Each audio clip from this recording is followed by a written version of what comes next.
Second round begins for small business loan program after problems hampered first rollout.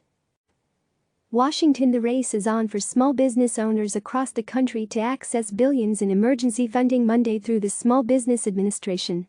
And, in a few hours, the Paycheck Protection Program, initially plagued by technical hiccups and questions about if lenders were prioritizing the businesses that needed the money most, will get a second chance to get things right.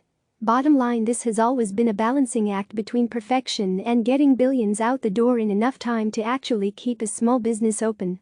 Remember, SBA is an agency that typically handles just more than $25 billion in loans a year. Now it is tasked with getting $310 billion in PPP loans out the door in a matter of days.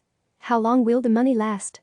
It depends, but multiple industry experts CNN talked to over the weekend anticipate that this money could be gone within the week.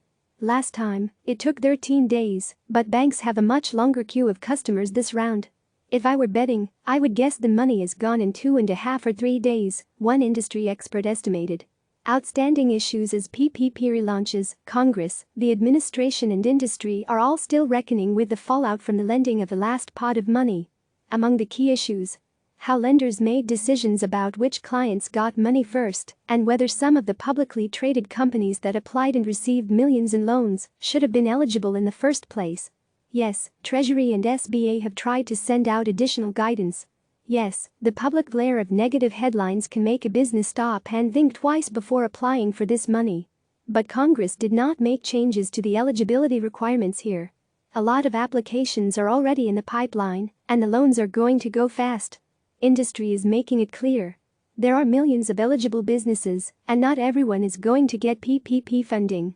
How today will work: the loan program relaunches at 10:30 a.m. Eastern Time Monday morning, and many lenders have a backlog of applications ready to upload into the system. Many institutions continued taking applications, anticipating the money would eventually be replenished. Now that it has been, lenders can input that information into the official SBA system known as E-Tran. While aides on Capitol Hill working on the SBA program have been assured E-Tran will be up and running smoothly, a number of other last-minute changes have thrown a curveball for some financial institutions. "I think Monday could be messy," one industry expert warned CNN. On Sunday, SBA surprised banks and credit unions with additional guidance of how Monday is going to work. Lenders can input a bulk of PPP applications into the SBA system to be processed. That means if they had a backlog, they can submit them all at once. This is one time only. In order to do that, a lender has to have at least 15,000 applications ready to go. Had lenders known this was going to happen, they might have handled applications differently over the last 7 days. SBA also announced that no one institution can loan out more than 10% of the total PPP funds. That means no lender can dole out more than about $60 billion in PPP loans. Just for context, no one financial institution is close to that right now. But many of the bigger banks have long queues of applications right now. SBA isn't counting the $60 billion set aside for smaller lenders in the total cap. SBA also announced that it would pace the processing of loans coming into E-Tran and make sure the program was operating on a first-come, first-served basis. What to watch for? Unlike the first time around, lenders are aware now of how the PPP works. They have systems in place, and congressional aides have told CNN that Treasury and SBA have assured them that technical glitches that plagued the early rollout have been identified and fixed for the second launch. But there are still questions about how SBA is going to guarantee that the $60 billion that was supposed to go to small financial institutions actually goes to them. And there are still questions about how to get money out the door that initially went to publicly traded companies that have since given the money back. Over the weekend, leading Democrats, including Speaker Nancy Pelosi and Senate Minority Leader Chuck Schumer, sent a lengthy letter to Treasury and SBA, urging them to set aside $10 billion for minority depository institutions and community development financial institutions as a way to ensure the money truly goes to underserved communities. The letter, however, also urged SBA to be more transparent in real time about who is getting these loans.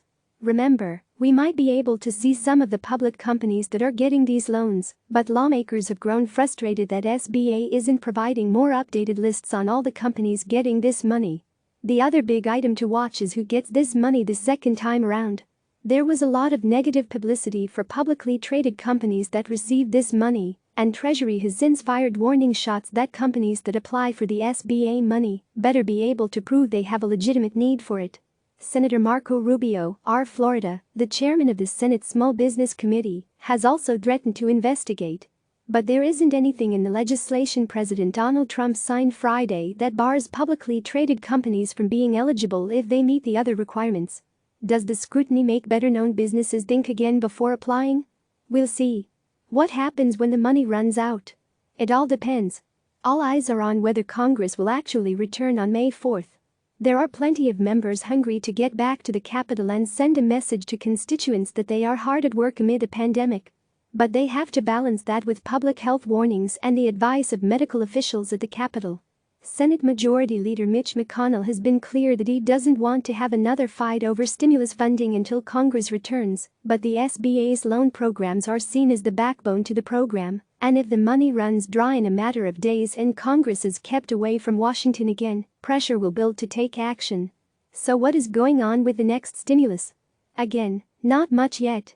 We expect Democrats are going to put together their own plan, but the next stimulus will also be a test for House Speaker Nancy Pelosi. The last several bills have passed, in part, with Democratic leaders promising their rank-and-file members that the next stimulus package would include more Democratic priorities, including funding for state and local governments, vote by mail, and the money for the U.S. Postal Service. Leaders can only put their members off so many times before they start to lose a precious amount of votes. Meanwhile, McConnell also is facing conflicting views on what should be included in the next package, with some of his members calling for more money for state and local governments, even though McConnell has said he'd be opposed. For more on that, read this piece from CNN's Jeremy Erb, Manu Raju and me on Friday. Click subscribe to receive the latest news.